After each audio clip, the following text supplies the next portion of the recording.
ತುಳುನಾಡಿನಲ್ಲಿ ಪತ್ತನಾಜೆಯ ಬಳಿಕ ದೀಪಾವಳಿ ತನಕ ಯಾವುದೇ ದೈವಗಳಿಗೆ ಪೂರ್ಣ ಪ್ರಮಾಣದ ನೇಮ ಕೋಲಗಳು ನಡೆಯುವ ಸಂಪ್ರದಾಯವಿಲ್ಲ. ಆದರೆ ಪ್ರಧಾನ ದೈವಗಳೆಂದು ಗುರುತಿಸಲ್ಪಡುವ ರಾಜನ್ ದೈವಗಳಿಗೆ ಪತ್ತನಾಜೆ ಮುಗಿಯುವ ಮೊದಲೇ ಹೊಸ ಅಕ್ಕಿ ಸೇವೆಯ ನೇಮೋತ್ಸವ ನಡೆಯುತ್ತದೆ.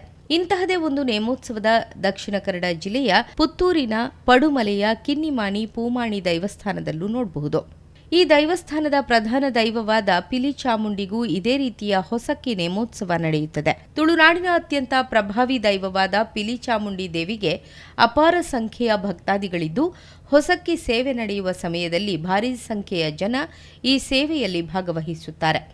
ತುಳುನಾಡಿನಲ್ಲಿ ನಡೆಯುವ ನೇಮೋತ್ಸವದಲ್ಲಿ ಯಾವ ರೀತಿಯ ಕಟ್ಟುಕಟ್ಟಳೆ ಸಂಪ್ರದಾಯಗಳನ್ನು ಪಾಲಿಸಲಾಗುತ್ತದೋ ಅದೇ ರೀತಿಯ ಸಂಪ್ರದಾಯವನ್ನು ಈ ಹೊಸಕ್ಕಿ ನೇಮೋತ್ಸವದಲ್ಲೂ ನಡೆಸಲಾಗುತ್ತದೆ. ಪಡುಮಲೆಯ ಕಿನ್ನಿಮಾನಿ ಪೂಮಾಣಿ ದೈವಸ್ಥಾನದಲ್ಲಿರುವ ದೈವಗಳಿಗೆ ಸೇರಿದ ಮುಖವಾಡ ಕತ್ತಿಗಳನ್ನು ನೇಮೋತ್ಸವದ ದಿನ ಹೊರತೆಗೆಯಲಾಗುತ್ತದೆ.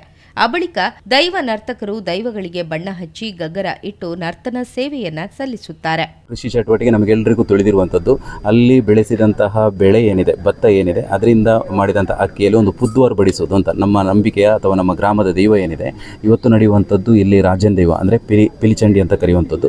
ಆ ರಾಜನ್ ದೈವಕ್ಕೆ ಮತ್ತು ಇರುವೆರು ಉಳ್ಳಾಕ್ಲಿಗೆ, ಇವತ್ತು ಉಳ್ಳಾಕ್ಲಿಗೆ ತಂಬಿಲ ಸೇವೆ, ಅವರಿಗೆ ಮತ್ತೆ ದೈವದ ರಾಜನ್ ದೈವದ ಒಂದು ಪುದ್ವಾರ್ ನೇಮ ನಡೆಯೋದು ಅಂತ. ಅಂದರೆ ಪುದ್ವಾರ್ ಅಂತಂದರೆ ಹೊಸತ್ತು ಅಕ್ಕಿಯಲ್ಲಿ ದೈವಗಳಿಗೆ ಒಂದು ಆಹಾರ ಕೊಡುವಂಥ ಒಂದು ಪದ್ಧತಿಯನ್ನು ಅನೇಕ ಕಾಲದಿಂದ ಇಲ್ಲಿ ನಡೆದುಕೊಂಡು ಬಂದಿದ್ದಾರೆ.